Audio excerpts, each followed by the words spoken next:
Ready Check Radio.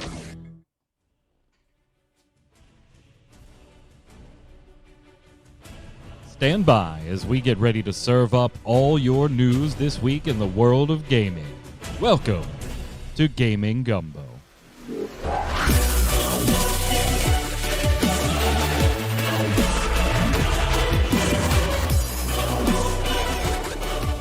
Hello, Internet! It's Saturday, it's 7 p.m. Eastern. That means here on Ready Check Radio, it's time for Gaming Gumbo, your weekly gaming wrap-up show. I'm your host, Mike Byrne, a.k.a. Magic Man, as always. We got chat hanging out with us live, twitch.tv/ReadyCheckRadio. If you'd like to join us sometime, we'd love to have you. Head on over to ReadyCheckRadio.com. You can check out the backlog of every episode of every show we've ever done, including this one, and our Relic Grind and Snowbound and all that fun stuff. And all the socials are in the right-hand corner, so you can follow us and listen to us everywhere. iTunes, YouTube, on the site, wherever you're at, give it a like, a subscribe, turn on those notifications, thumbs up, leave a comment, let us know what you think of some of the topics we discussed today. We got a lot of stuff going on, and joining me to do it, Troy Blackburn, the Noob Fridge. What's up, boss? You know, for those who watch us over on MMO Bomb, yes, I am wearing the same clothes I was yesterday. It just is what it is, okay? I hadn't noticed. I'm too worried about the red mark above my lip, and I apologize for that. I'm a caveman, apparently, when it comes to shaving, and took a big chunk of skin out yesterday. So, got to deal with it. You know how it is. Also on the line, not wearing the same clothes as yesterday. Well, I mean, I guess I wouldn't know. And not having any shaving wounds. Looking dapper there. It's Yod, resident artist of Ready Check Radio. What's up, boss? I do have that Asian blood, which means I only need to shave maybe once a month. Oh, gotcha. So there is that, and I don't even have enough hairs to shave. I have the wife pluck it for me. Yeah, I'm gonna have to get me some of that. Give me some of that. I can Asian blood. Like I could do a mustache and a goatee. I can't do full beard. Like the sides, the chops, they grow in like 6 hairs, and I start looking like a cat. Right. But I can do a mustache and goatee. I can rock like a Troy right now. But Troy, I've seen you where you just let it all go and you get full beard. You're able to do it a lot better than I am. Yeah, the only reason mine's down right now is because I gapped it the other day, so I had to trim it all the way down. At least you didn't take off skin, I guess. Yeah, that's true. You didn't take off skin. That is important. So there's like obviously the gaming world's kind of a mess right now. It's just kind of a mess in a lot of ways, right? Like we have all the different lawsuits and things like that going on, and then obviously like layoffs in 2023 were bad, and in 2024 they have just continued to get worse. We are very quickly approaching the number of layoffs we had all last year in 2024 already. Like we are quickly approaching that number. It's not good to see. We're going to talk about one or two a little later, but I didn't want the whole show to be about that stuff, right? I do want to talk about fun stuff in gaming. So I figured, let's bring up a controversial topic like emulation. Why not? Let's do it. Let's do it. Why? Well, if you've been watching the news this past week, Nintendo is actually going after the makers of the Yuzu emulator. Yuzu is an emulation tool that can emulate Switch games. And obviously there's the whole homebrew stuff that you can do on most emulators. And it's not all about piracy, right? We'll talk about this in a second. But Nintendo, very, very aggressively, very litigious company, right? Like YouTube videos get pulled down and you're like, come on, this was like a first look at Zelda, you know. They are notorious for going after people. They've put people in jail. They've collected money on things before. But now they're specifically going after an emulation creator, the maker of Yuzu. Tropic Haze is the company that we're talking about.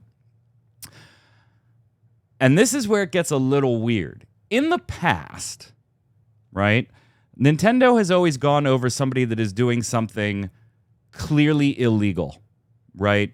We've seen lawsuits and headlines of them going after people that were putting up pirated ROMs or putting up illegal copies of things and distributing them and things that if you went into court, you don't really have a leg to stand on saying I should be allowed to do this and Nintendo should not be able to tell me I can't do this. They've been very careful about going after the emulator creators themselves. Now, they did get Steam to not allow Dolphin to go to the Steam platform, right? And I think that was more Steam backing off saying, we really don't want to be in the middle of a legal question mark on whether emulators are legal or illegal and should be available on Steam. We're just not going to let them on Steam, and fine. Nintendo and Dolphin, you settle it, and then come on back and let us know. So that one didn't get too in the weeds as far as the legal system goes. But this one is directly at Tropic Haze, the makers of the Yuzu emulator. And Nintendo is obviously claiming they're facilitating piracy at a colossal scale. Now, Nintendo's also always had that standpoint that all emulation is piracy / illegal, right? And we have already seen that that does not hold up. By the way, when I talk about holding up or legal or not legal, I am, of course, referring to the U.S. If you're in a different country, all bets are off. I don't know the laws in your country. Hell, sometimes I barely know the ones in my own.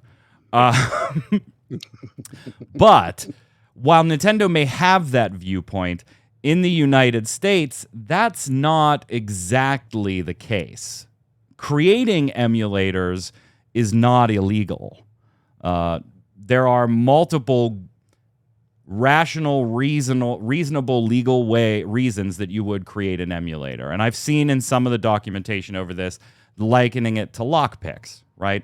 Obviously, somebody with nefarious motives could use lockpicks in a very illegal way. But the tools themselves have legal uses as well, right? So it comes down to the user. Yeah, so I figured we'd talk about this a little bit. Let's be real here. It's 99% about piracy, and this is from somebody that uses Yuzu. Well, that's exactly Nintendo's standpoint. That's exactly their standpoint, because they can't go into U.S. courts and argue that the act of creating an emulator that can emulate a console that is still available, that is still selling games, which is, of course, something unique compared to previous lawsuits.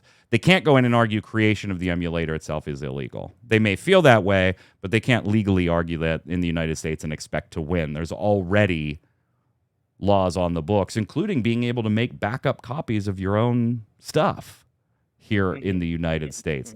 So it's an interesting lawsuit. Now, whether it actually makes it to trial or not, Troy, because this is a situation where, Nintendo can throw a ton of money at it, and the Tropic Haze team can't match that. So whether it just goes away or not, we'll see. Yeah, it's very true. Nintendo is a huge company, whereas emulation's creators, not so much. Even the big ones like Yuzu, they're not going to be able to match, Nintendo's law team here.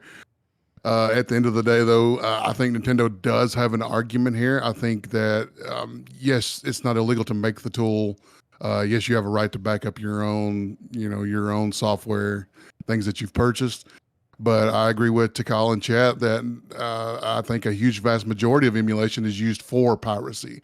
And I think that's where Nintendo's coming from on this, or at least legally, that's where they're going to have to come from on this in order to make a case in court. So you think they have a case here? If they stick to the line of the line they're advertising right now, that this is facilitating piracy on just a colossal scale. Like, they have to stick to that narrow road and prove that. Yeah. And you think they have a case if they stay in that lane? Yeah, if they stay in that lane, I think they do have a case. I think I kind of side with Nintendo. I know it's probably might be an unpopular opinion, but I kind of side with Nintendo a little bit on this one. I think there's probably plenty of folks who use them just to get free copies of games.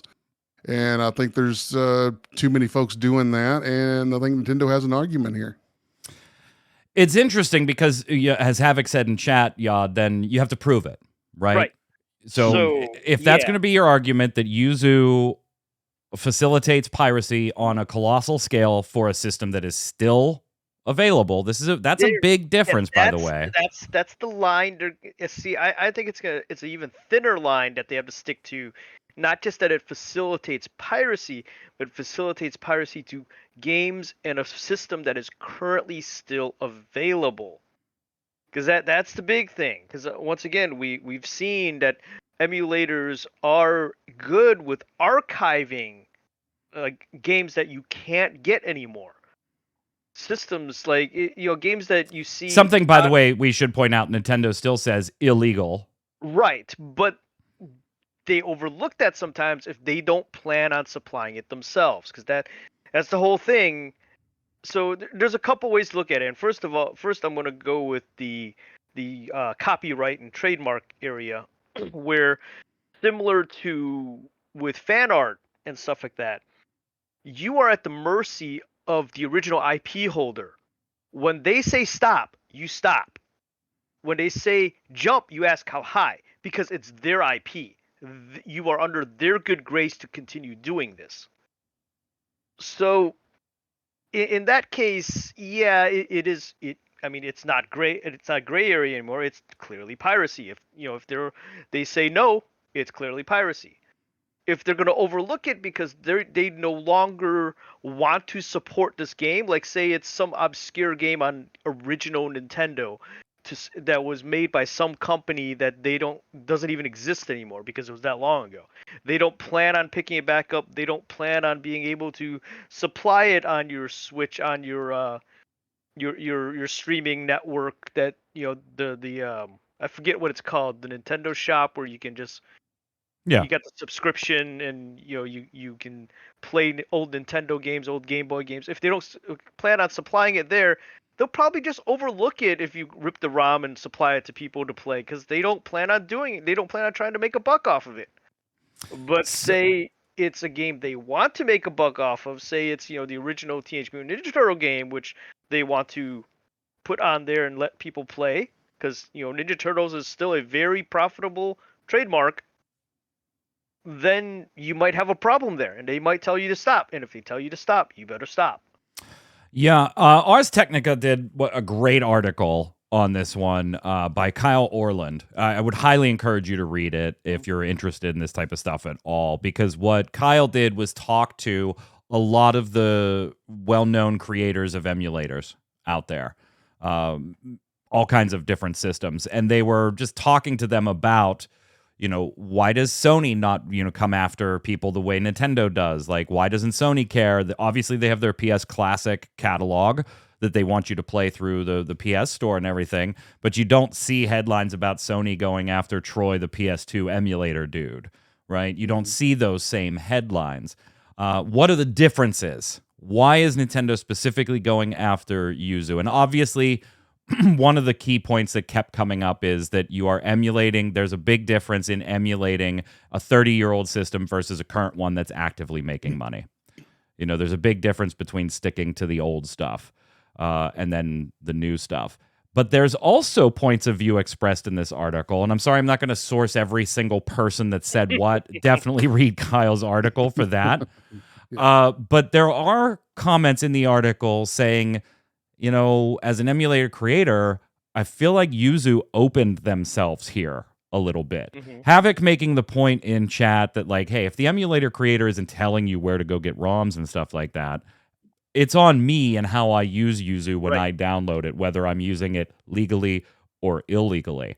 But one of the filing points in Nintendo's court filing, they're relying heavily on like the get started guides in the Yuzu Discord and other tools, where they do explain how to rip your own carts and things like that. Now, again, this starts to get into a legal gray area, Troy, where established law in the United States says you can make a backup file of your own digital media to use on another device if you want.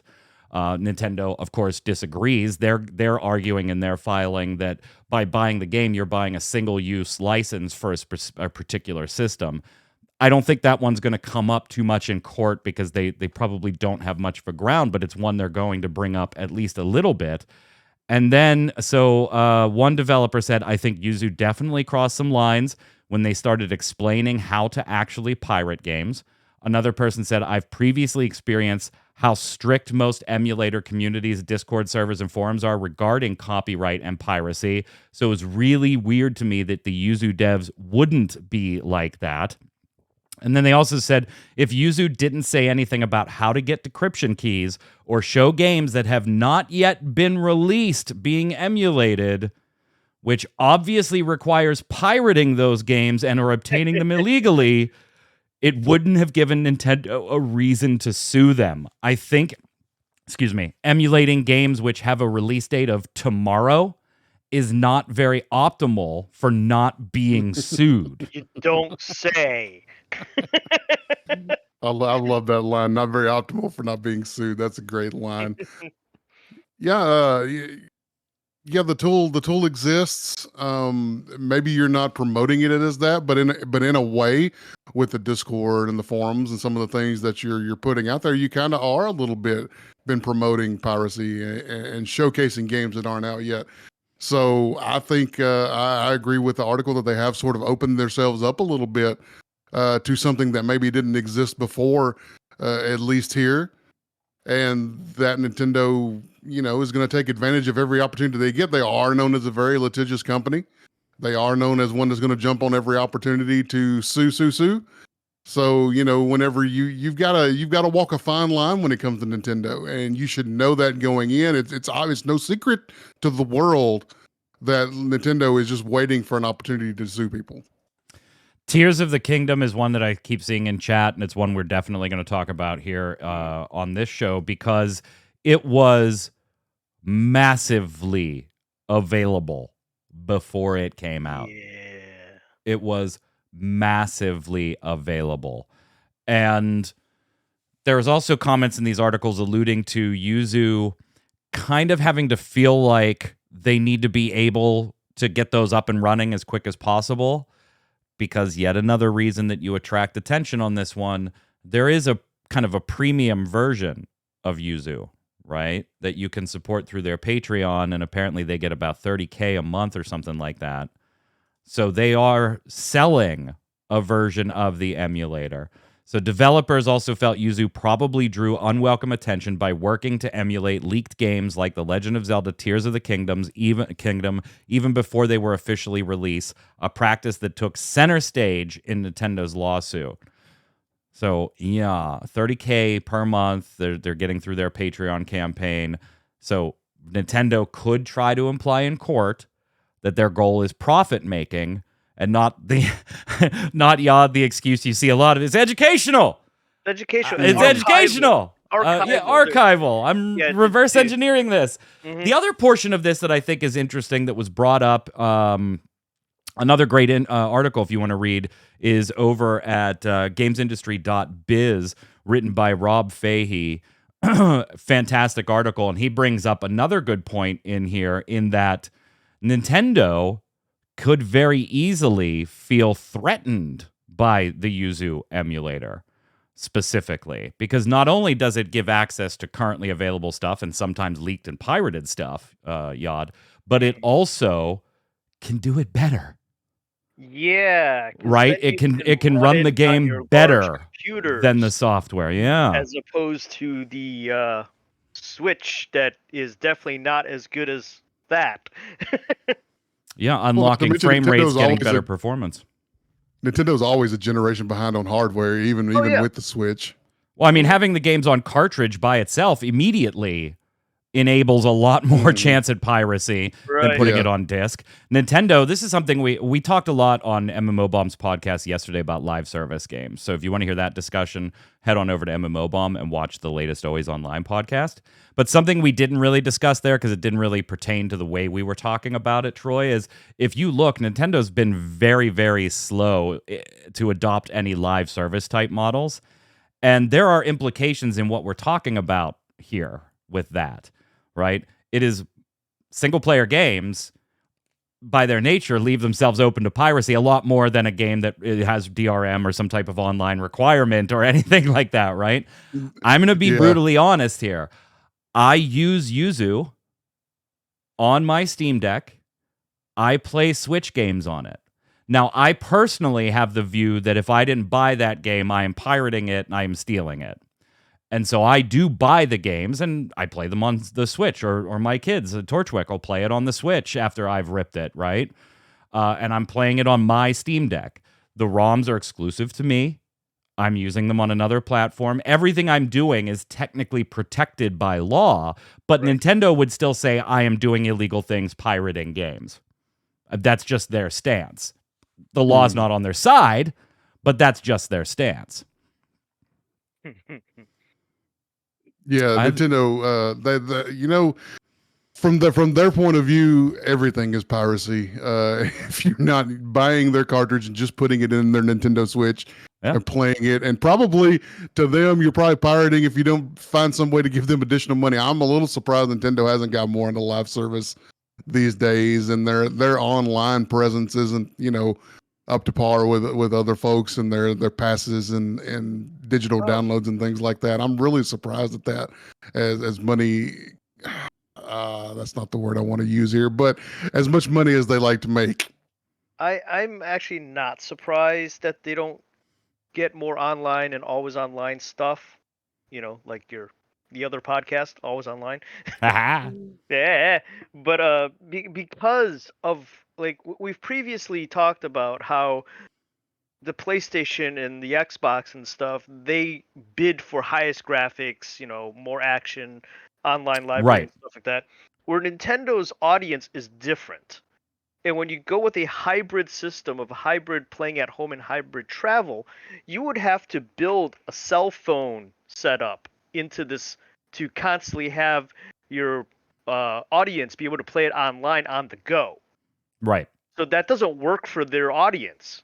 Their audience is playing, away from being connected online. That's actually one of the things that I got this from the wife for is when I go to my mom's house. She doesn't have Wi-Fi. She doesn't have an internet. So I got to have something that doesn't connect to the internet to play on. Troy, as somebody who doesn't console game, like you don't own any console. Like what? I forget. When was the last time you actually had a console in your house? PS2. The PS2 era? Yeah. So do you emulate console games on your PC? No, I do not. You not at all. Like you've never done it at all. Nope, never done it at all. Is it a moral thing, or you just don't care? You got plenty of other stuff to play, and nothing's ever struck you so much that you had to play it that you sought out. It just, or do you have like a moral thing against it, or what? A little bit of a moral thing. Most of the time, it's I don't care enough to get into it and bother with it, and knowing that what I'm doing is highly illegal. And, I doubt that as an individual, I would ever get in serious trouble for something like that. But just something about it has always seemed like, these companies are not our friends. These companies are out to make money. That's all they care about is their bottom lines. But they have every right to be like that, whether we like it or not. And stealing from a company like that just hasn't ever appealed to me, and just not something that I get involved with. What about you, Yod? Like, I know you're more of a console person than Troy is. You have a Switch, you have a PS5 now, and did you end up getting the Xbox X, or did you skip that one? No, I skipped it. X, yeah. So you do some console gaming and have through the years. Have you ever emulated? I have emulated, and I am kind of leaning more towards the computer behind me at this point because of what I've been playing. And it's just a matter of the emulations that I did were more really, really old games that I remember playing before that I can't get anywhere else. Right. So it's like your old top-down fighter shooter games where you're a little plane, and I think it's called like 1941 or something that I remember playing in the arcade. Wanted to play that. 1942. Yeah. 1942. Yeah, sorry. The old original Ninja Turtles game, like I said before. I mean, I do own that game, but it's at my mom's house on a Nintendo. Right. So it's not like I can play it here. I don't want to drag that several states away because I have no reason to. So I just emulated it on the computer, and it's just things like that that I remember playing that I wanted to try, kill some time with or whatever. So I download an emulator, download the Yeah, ROM. chat. Feel free to. I mean, if we're all going to jail, you might as well throw in what you're doing, so we can all go to jail together. Right. Just let me know in chat what you're doing. Baron Vagabond says, I emulate Commodore 64 and Amiga 500. It's the nostalgia for me. So Right. I kind of have like this, I don't know. Troy's gonna like probably not agree with me here. I kind of have this, if I own it, I have zero problem emulating it. I don't even lose sleep over it at all, right? If I own it, I got zero problem. Yeah, I agree. I paid for it already. Yeah, I've got zero problem. If it's unavailable at all, I have zero problem emulating it. Because how else are you going to get it?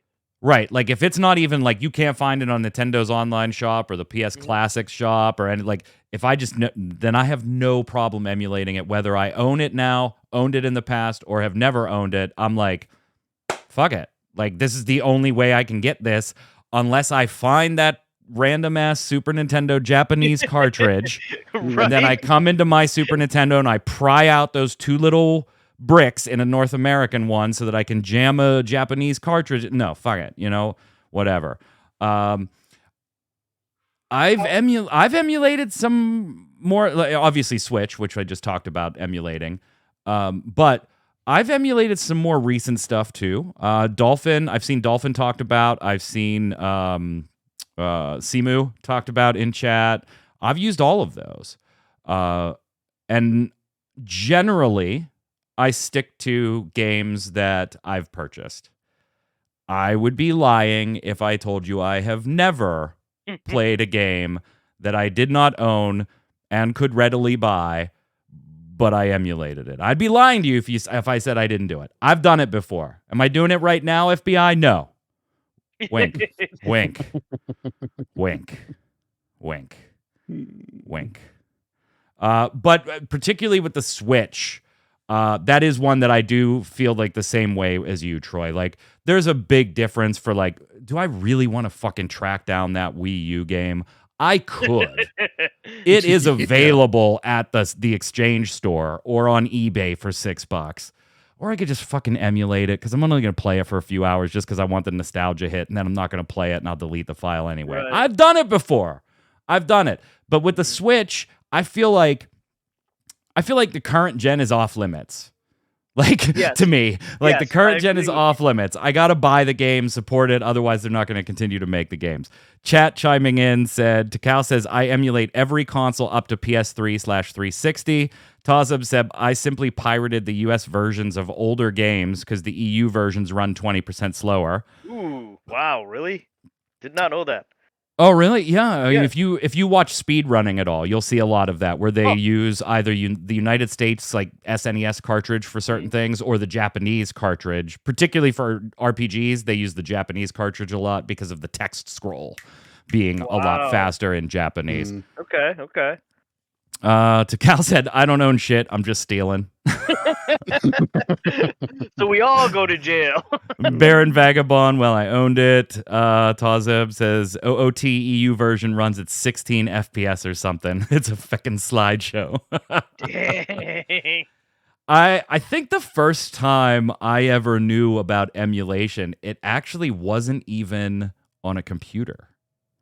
It was on the Dreamcast. Yeah, a buddy of mine at the time had gotten from a buddy of his, right? It was like totally one of those, like, where do you get your weed? From a buddy, from a buddy, from a buddy. He came over with a disc, Bleem. Yeah, this wasn't Bleem, but Bleem came a little later for this topic. He came over with a disc that had every Super Nintendo game on it. Ooh, and we threw it in the Dreamcast, and you could go through the menu and just play whatever SNES game you wanted. Nice. And I was like, how is this even possible? Mind blown. I know. I was like, you still have that disc by chance. No. I mean, speaking of systems that were like ripe for piracy, right? Like there was no protection on those discs. I mean, I've got a Dreamcast in the cabinets behind me by my couch in its box. with 2 controllers. It's in its box. I mean, I've opened it before, I've played it before, but I put it all back in there. Everything's in that perfectly sealed, Dreamcast box. And somewhere in this house, I have a spindle of games that somebody handed me at some convention. Yeah. Including a disc on top that's called the boot disc. Yep. Yeah. Yeah, the Dreamcast was, that was one of the huge flaws in it, is how just it was so easy to pirate, and there was no disc protection because they used those GD-ROMs. So you could fucking buy them. Like, I just go to get some CD-ROMs, some GD-ROMs, and go burn myself some. And every computer in that day had a CD burner. Remember? Right. Like we all had them. We all had CD burners. Yeah, I love the Dreamcast. It's still like one of my top 3 favorite systems. I'm with you, Takao. Absolutely one of my top 3 systems. But that was like the first time I'd ever seen something emulated, and I don't think I knew that that's what was going on at the time. And then maybe a few years later, when I had a better computer, I'd bought a new house and everything, Havoc had come over, and he was like, hey, let me show you this. And he showed me Nesticle. I don't even... That was like the NES emulator at the time, was Nesticle. And and he was I was like, what is this? He installed it, and we were like, oh my god, this is every Nintendo game. We could get every single one. This is amazing. It's probably illegal, but it's every single one. So here's the final thing I want to say about this, right? And I want to throw a question to both of you, and then we'll move on to some other fun stuff and call it a day. We talked about Nintendo might be having a concern about things being done better. And that could be the impetus, or one of the many impetuses for this particular lawsuit. And I saw somebody, I don't know who it was, mention Napster earlier in the chat. Oh, yeah. If you remember, Napster was obviously under a ton of pressure, a ton of legal pressure. But Napster really didn't disappear because of the legal pressure, right? Right. iTunes and Netflix figured out a better way to do it. A more customer-friendly way to do it, and they leapfrogged Napster's usability, and then the legal pressures kind of hurt there too. Yuzu kind of represents, and not just Yuzu, any emulator that emulates something and does it better always represents that threat to the product, right? When you can get a Rogue Ally or a Steam Deck and run Switch games better than the Switch does, Troy, that's a concern. That's a huge concern for the same like Napster/iTunes Netflix reasons, where if customers have a better experience using something, one of the things mentioned in the article over on gamesindustry.biz was the old adapter for what was it, Game Boy Advance or something like that let you cycle through the games and play all the games, and it was on one SD card that went into a little cartridge and into your thing. Like, that was a much better consumer experience. Obviously, that thing had to go, right? That thing has to go. And we're not talking, Takao says way better. We're not talking about, it just runs it at a smoother frame rate. Like, there is nothing that my Steam Deck or my PC can't do with Yuzu that just makes, the R4 cart, thank you, on the DS, that's what it was. It just runs the games better frame rates, better performance, better. It's just from top to bottom, it's a better experience, and Nintendo has to do something about that. I mean, it does, but I don't think this is it, because one of the problems, as we've talked about, is Nintendo's hardware is always like one generation behind what's available out there. Yeah. So no matter what you do, and it's also a problem with like the current generation of consoles and stuff like that. And one of the reasons why I am kind of leaning more towards playing more stuff on the thing behind me is because I can upgrade that thing. Yeah. I can pop it open, put new parts in, and it'll run better and faster than the PS5 over there. Yeah, and one of the articles, I forget which one, and I've closed them both at this point, but one of the things that they also talked about was, to your point, it's just easier. Yeah. It's just easier to do it to Nintendo stuff, right? If you think back to your PlayStation 5 and your Xbox, That shit is insanely hard to emulate. We're still having challenges with PS3 and beyond as far as emulation goes on high-end PCs. There are still huge challenges with getting those emulators to function for all games or even a big portion of the games. And even the consoles themselves, right? To drop the ROMs, I am using a jailbroken version 1 Switch. I'm using its own hardware to rip the ROM when I'm using Yuzu. It's right here. It's right here. The only thing this does is rip ROMs for me. It's a $200+ Nintendo Switch that I will never play. Ever. Ever. I'm doing it with their own shit. Their own stuff. Could you imagine, like, think back when you modified or you wanted to play like imported games or stuff like that on your PlayStations and stuff like that. You needed to know a dude that soldered and wasn't going to break your shit. Right? You had to like chip off some piece of plastic, cut. Yeah, that was the SNES. Yeah, the North American SNES was an easy mod. You just had to rip out 2 little squares of plastic. Right. But like your PlayStation 1, you had to put the thing in the back, and somebody had to put a mod chip inside it and solder it and stuff. Like, you don't have to do. It's downloading the games for me. It's doing it itself. It is. Yeah, it is a little. Yeah, and I mean, yes, I appreciate Nintendo for wanting to keep their console a little less expensive than their competitors out there. It's nice of them to do, but at a certain point, it makes your personal equipment not as competitive in spec-wise. Well, ironically, this also goes back to another discussion we've had here multiple times, particularly with you, Troy, being not a console player. There would be less of an interest in emulating if they weren't tied to the Switch and only the Switch. If there were a PC port, of a Mario game, yeah, I mean, obviously you're still going to have pirates are going to pirate, right? Like, I'm not saying making it available is going to shut that down.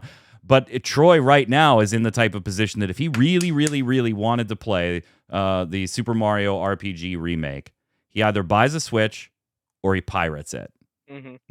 That's it.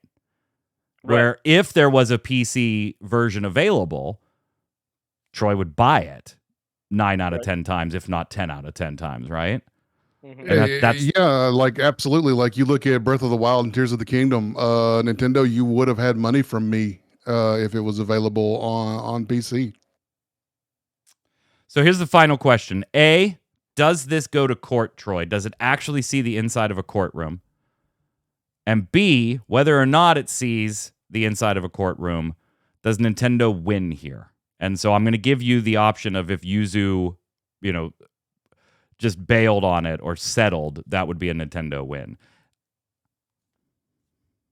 I don't know that this actually makes it into court. I could see a settlement in this scenario here. Yad? I think. I'm sorry. Go ahead, Troy. I just think that especially in U.S. courts, I think Nintendo does have an argument here, but I think they would have a hard time arguing everything that they want to argue, just based on case law in the United States and the way things are established now with emulators as a tool. Yad? Yeah, I don't think it's going to court. I think there probably will be a settlement, and Yuzu might be squashed, mostly because it is a current gen system that they're ripping off of. It's still commercially available. Yeah, that's the kicker. If you and on top of that, like Troy said before, their Discord and all that stuff is promoting how to do this with games that have not been released yet. If they just went, here's our software, do with it as you will, then they wouldn't have as much of a case. But because of all that, I think Nintendo does have a case, but it won't go to court because Yuzu can't afford those court payments. Yeah, I think that's the biggest thing, right? Yuzu has made mistakes in making itself a little more vulnerable than most emulator makers. I think we can all agree on that, right? The whole Patreon for the premium version thing, the whole very clear guides. While they didn't tell you where to get ROMs or anything like that, there were very clear guides. I didn't learn how to do this from a Yuzu guide. I'll tell you that. I actually learned from a Linus Tech Tips video. But is he making money off of it? Well, I mean, it's got ads. Yeah. I think the name of the video, by the way, was something like "Nintendo, we dare you to take this down," because they used no Nintendo footage in it and stuff like that. But anyway, there's where they got him. I think Yuzu's left himself a little more exposed than most emulator creators have. I think that does put them in a precarious spot here where Nintendo does have a legal standing to challenge. Yes. I think, unfortunately for Nintendo, if it did see the inside of a courtroom, it comes down to you have to prove that this promotes piracy, that's this main purpose. You throw away the educational argument. You throw away the historical archiving and backupping argument. You throw away all of that stuff because you can't make it. You're already going to lose those. That's already established law. Which I think makes it a little challenging for Nintendo, but Yuzu certainly made it a little easier by supplying the very in-depth documentation on how to do certain things. I don't think it sees a courtroom for simply the reason that I don't think Yuzu can afford for it to see a courtroom. I don't think emulator creators... I don't think Nintendo wants... not emulator creators. I don't think Nintendo wants this to see the inside of a courtroom either. Because I feel like there's some answers that a court would give that Nintendo's not going to like. Right, but Nintendo has the bankroll to threaten.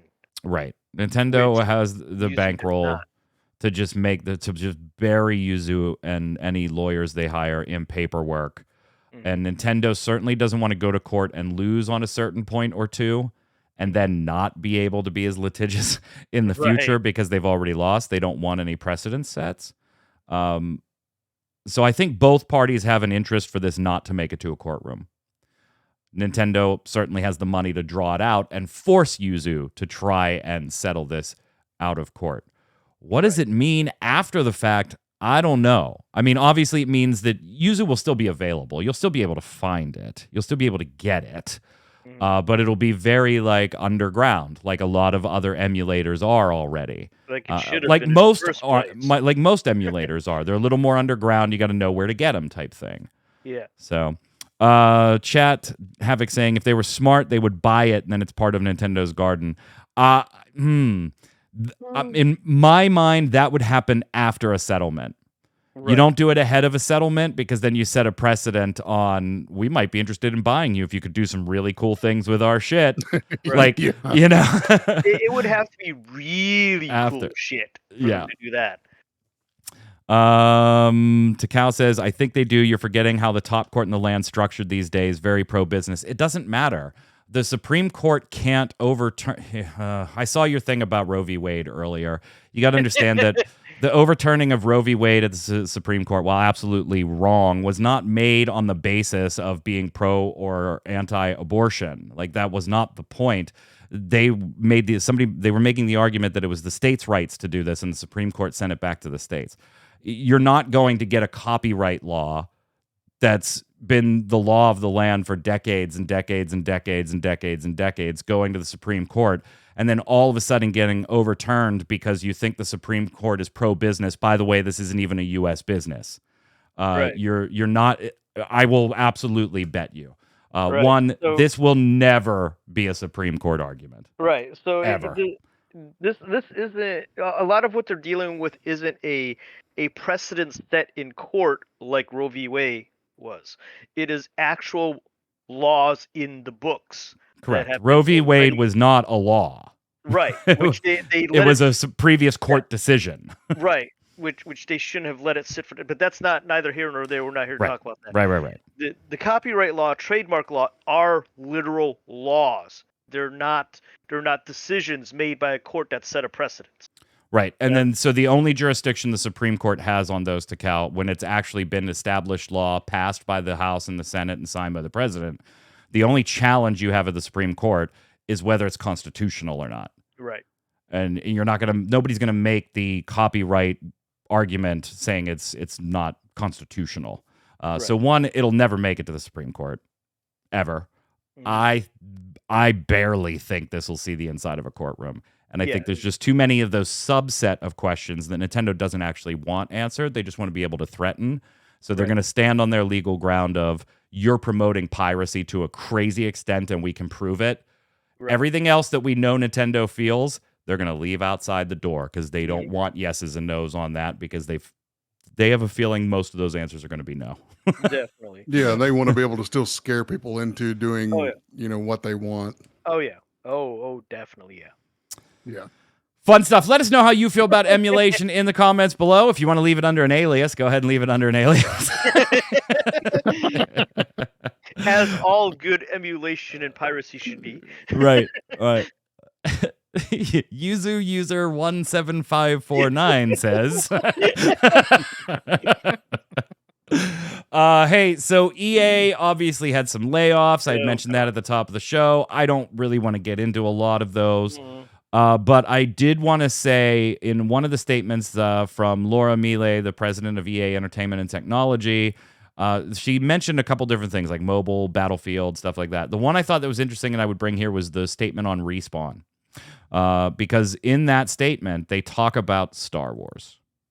Of course. As we've looked at Respawn's portfolio of the last few months, what's clear is the games our players are most excited about are Jedi and Respawn's rich library of owned brands. Knowing this, we have decided to pivot away from early development on a Star Wars first-person shooter action game to focus our efforts on new projects based on our own brands while providing support for existing games. It's always hard to walk away from a project, and this decision is not a reflection of the team's talent, tenacity, or passion that they have for the game. Giving fans the next installment of the iconic franchises they want is the definition of blockbuster storytelling and the right place to focus. So, Troy, that Star Wars FPS, that's out because apparently we're going to focus on our own brands and give you a little more Jedi games. It makes a lot of sense if you think about it, because first-person shooter games, there's a huge audience for those. Yeah, I'm not going to pretend like there's not an audience for them, but you've seen the success of the Jedi games and how those can do for you, and you've got to pay that licensing fee every time you produce one of these. So why not go with what's been working here lately, and especially with a company like Respawn who's done so well with like the Jedi games. I think stick with what they're strong with. It's something we've seen so many companies. Now here we go. I'm going to say this, and then they go live service with the next Jedi game. But we've seen so many companies do things that's not their strengths, that it's good to see, at least for the time being, what sounds like a publisher letting a company stick to its strengths. Yeah, not like EA has the best record with Star Wars anyway. EA, the last shooter they did with EA, I still haven't played the sequel to Jedi Fallen Order, Jedi Fall stubs the toe on Lego, whatever the hell it's called. I haven't played the sequel yet. But I did enjoy the original. Torchwick and I both liked the original. We were like, you know what? This is Demon Souls enough with a Star Wars skin. I'm all for this. Other news, Yad, Embracer Group, right? They've just been laying things off and closing studios left and right after their $2 billion deal fell through, a year and a half or so ago. They've just been trying to recover. Gearbox, the gaming world is absolutely on fire. It's not sustainable. It is not sustainable. The profits you had during COVID were not sustainable. That's just it. All the projections they have used in the past couple of years are from COVID. They keep thinking that it's just constantly going to keep climbing in profits, doubled from last year, double from last year. No, everybody's big growth, baby, infinite growth. Yeah, exactly. Infinite growth. Infinite growth. So yeah, Embracer Group. Rumors are, according to a number of reports, that Borderlands developer Gearbox is potentially going to break off from Embracer. Troy, where I'm really interested to see where that goes, right? Because Gearbox was its own thing for a long time. We were kind of surprised that they got snapped up by Embracer way back when. But what was even more surprising from our side on the MMO bomb side was that Perfect World, right, and Cryptic Studios got snapped up by Embracer, and then they funneled them under Gearbox. So if Gearbox splits, like, where do they go? Does Embracer hold the ownership of Cryptic Studios and Perfect World? Which, by the way, they released a statement saying, yeah, we're totally fine on our content cadence. I'm sure you are. It's kind of like do they go with mom or do they go with dad situation, Yod? In the divorce. That is a good question. I guess we'll just have to see what happens with that one, because I have no idea how that works.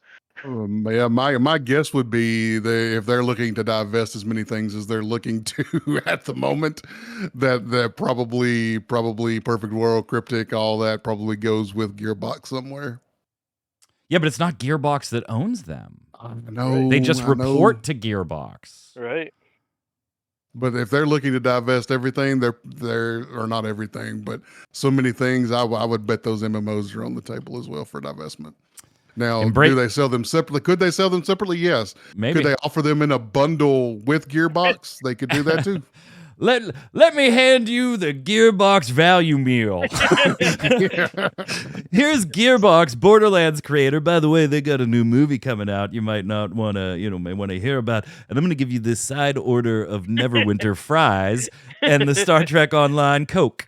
Embracer Group also rumored to be looking to funnel off in a $500 million deal Saber Interactive. And if you don't remember who Saber Interactive is, they're the ones working on the Star Wars The Knights of the Old Republic remake. Oh, yes. So Bloomberg reports needed more turbulence. Right. It already changed developers once, right? Bloomberg reports that this sale is another effort for Embracer to cut costs alongside studio closures and layoffs after a planned $2 billion deal with Saudi Arabia-backed Savvy Games Group fell through in 2023. The publication writes, one of its sources says the $500 million deal comes with the option for Saber Interactive to bring with it multiple Embracer subsidiaries as well. So that's one where Bloomberg says they are trying to give somebody the Wombo combo deal. We're going to throw in Lord of the Rings Online for you. Here you go. I've also seen rumors on that one, although not for sure yet, that Saber may work a deal with an investor to by itself, which could be interesting, but just a rumor. We'll see where it goes. Yod, are you ever going to get to play a Star Wars, the Knights of the Old Republic remake? No, never. Davik said it's the Gearbox Humble Bundle. Yes. Toss-Up says, cough, please, Embracer sell the Emular IP, cough. What? I didn't say anything. Oh, 39 Studios. I miss reporting on you. How's Rhode Island doing these days? In other news, Rockstar Games is canceling all remote work. And they're making everybody return to the office 5 days a week beginning in April. They got a month. They got themselves a good excuse for that now, don't they? Yeah, they certainly did. In an email to staff on Wednesday, reviewed by Bloomberg, Rockstar head of publishing Jen Colby said the decision was made for productivity and security reasons. The company's had several security breaches, including a massive dump of early footage from GTA 6 and an early trailer that leaked in December. And they also said in the email that they feel the company has found tangible benefits from in-person work. Making these changes now puts us in the best position to deliver the next Grand Theft Auto at the level of quality and polish we know it requires, along with a publishing roadmap that matches the scale and ambition of the game. Yeah, Troy, I mean, you said it first, so I'm gonna go right to you there. they were like, yeah, we got a perfect excuse now. Which is what it was, because we're going to pretend like the stuff doesn't leak when everybody's working inside of your offices. Like we've never received Grand Theft Auto leaks before or anything like that, especially from freaking Rockstar, man. Their stuff leaks constantly. They've got security issues inside their offices as well as remote workers. This is nothing new for them, and it's not the first time we've seen anything like this from them. Do these morons, it's Cal saying this, 38, did I say something other than 38? Did I say 39? It's 38 studios. Do these morons think that the video game industry was invented in 2020? Look up any constantly regurgitated best games of all time list, and the vast majority of those were made long before work from home was a thing. Look, I get it. You want to be able to play Dota while on the clock, but history has proven that employees being in the office daily does not result in bad games.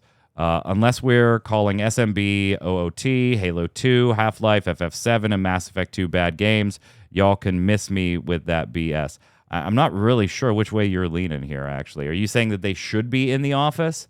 Because, no, I'm sorry. In this day and age, there is no reason to have 100% of your staff in an audience in an office besides you're paying for a lease. Yeah, you're paying for an office, and your middle managers want someone to breathe down the neck of. Now, I'm also not one of those people that believes that everybody can work remotely either. Right. There are that's certain not people that's that not. there are certain people that need someone there watching over them. Not saying that everybody can work remotely, but some people do tend to work better remotely when they don't have someone breathing down their neck because they can think clearer. And okay. So you left an A-bomb on the other show against workers talking about being in office means worse games. Yeah, I don't ascribe to that argument either. But I also don't ascribe to the executive's argument that everybody in the office equals a better game. Right. Like, I think both of those arguments are total trash. Right. Both not trash. I would call them flat out red herrings. They have nothing to do with the quality of a game has nothing to do with whether we were all in the office together or not. Agreed. There's so much work that goes into one of these things, and a lot of it is a person sitting in front of a computer doing their job. And the amount of concentration they need to do that job doesn't necessarily mean they have to be in the office doing it.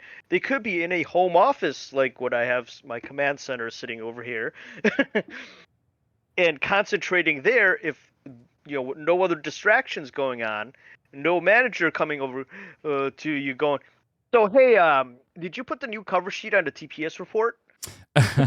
Yeah, and a lot of this type of work, and I'm in software development, right? A lot of this type of work is very project date completion type work. Mm-hmm. Like, I have worked from home for this November will be 14 years that I have worked 100% remotely. Prior to that, I had a job where 3 weeks of the month I was traveling to do training at different places, and then 1 week of the month I worked home. So technically that was remote, but fully remote I've been for 14 years now. And software design is very project completion date oriented. It doesn't matter to my employers in most cases if I do it at 2 in the afternoon to 10 in the evening, if I do it from 5 in the evening till 3 in the morning, if I do it from 9 in the morning to 5 in the afternoon. As long as everything's done by July 22nd, and you meet, you have your conference calls in between so you can show off demos and stuff, like they don't care. A lot of game development can be that way. Like, Yod, what you do is a perfect fucking example, right? You would be creating assets, creating art assets. And we need these 10 characters that we've given you full concepts for, designed in 5 different poses by February 20th. Cool. Okay. Right? Like, you sitting in an office doing that is zero difference from doing it at home. If you don't have it by February 20th, your ass is grass no matter where you were at. That said, there are some other jobs in this industry where it is more appropriate to have them in the office. So a hybrid workforce is the way to go. The problem is, because they weren't set up for hybrid workforces to begin with, the companies all have all this stupid fucking real estate with long-term leases that they want to get their people back in to make sense of having that lease. Anyway. once again, But you would rather lay off people than cut them leases. It's Well, not those even have laying penalties, off. baby. Well, it's not even laying off people. It's laying off the wrong people, in my opinion. Because I mean, there's so many middle management people that their entire job while people were in the office was to watch over other people. Like they didn't actually do anything. They just watched over a team. And if Yeah, that entire and I mean, getting team- rid of a lease is not an option, right? There are Right. penalties and shit that go with that. So Yeah. I do understand why they're reticent to do so. But when it comes time to renew that lease, that should definitely be something you're thinking about, being a hybrid workforce, not trying to just, re-up it. Well, anyway, But yeah, real estate, baby, real estate. The problem is, by the way, those companies, particularly like even in my own city, Pittsburgh, the city of Pittsburgh is giving tremendous cuts for businesses to put their offices in downtown Pittsburgh and force their staff to come in. Right.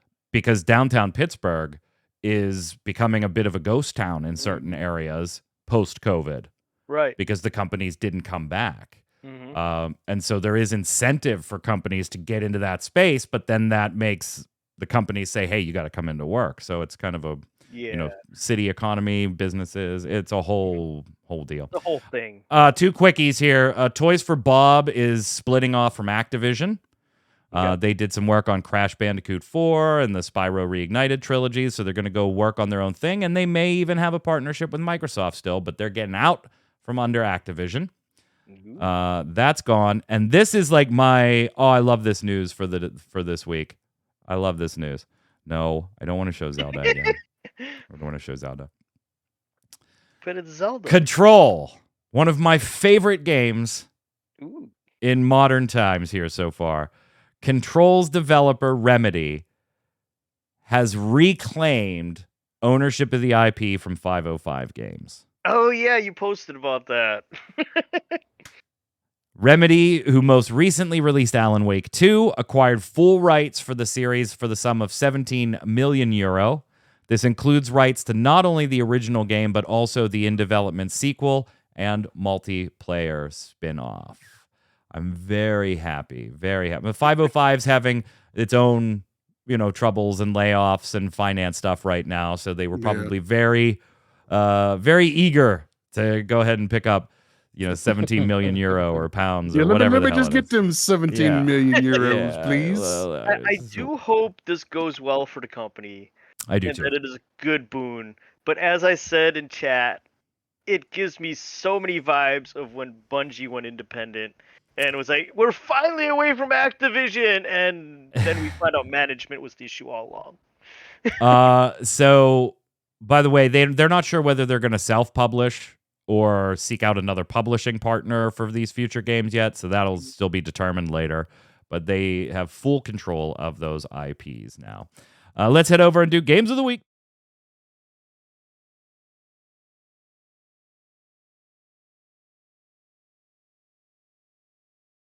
Games of the Week is the way we end every episode of Gaming Gumbo here. It's where all three of us are about to recommend a game to you. Could be a video game, board game, mobile game, TCG, whatever we're playing now, have played in the past, or never played, but think you should check out.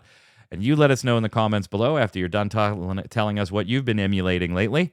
Who gave the best recommendation? Yod, you're up.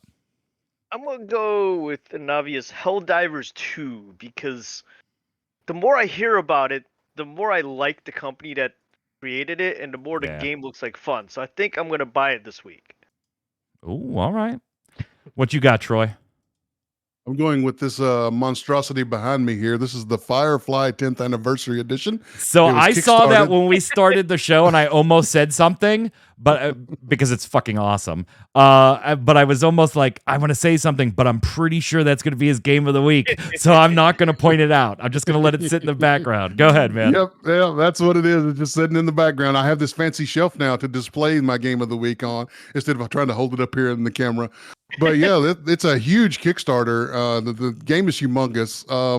If you can't pick up the 10th Anniversary Edition, I understand, because it's rather expensive, but it does come with all the expansions and everything that ever came with the game. But you can still get the base game of the Firefly board game. And it's a pick up and deliver game where you're flying across the verse in your little Firefly ships. And you get to choose your captain, choose your ship, and they all have sort of asymmetric powers. And you pick up and deliver, and you're fulfilling contracts across the verse. And there's different goals. There's all kinds of different goals.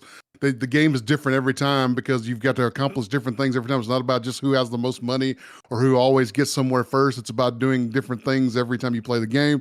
So it's a game that I've had a lot of fun with. Probably a 7.5 or an 8 out of 10 for me. So Firefly, the board game. Torchwick already Googling it, I am sure. I'm gonna go. I'm gonna go ahead and recommend. Come on, really? It's Final Fantasy VII Rebirth. Do I need to say more? Chat, don't go anywhere after the show. Here we've got Torchwick coming live with some Final Fantasy VII Rebirth. Oh no, it's OG Final Fantasy VII. What's up, Torchwick? How are you? I've never even seen Firefly. You what? Oh my god. I have watched Firefly so many times. How have you not accidentally been in the room when I'm watching that or what, Serendipity? I don't know. Serenity. Serendipity. That's a rom-com and with John Cusack in it of all things. You've never seen it. No. Oh, you would love I know it's Firefly.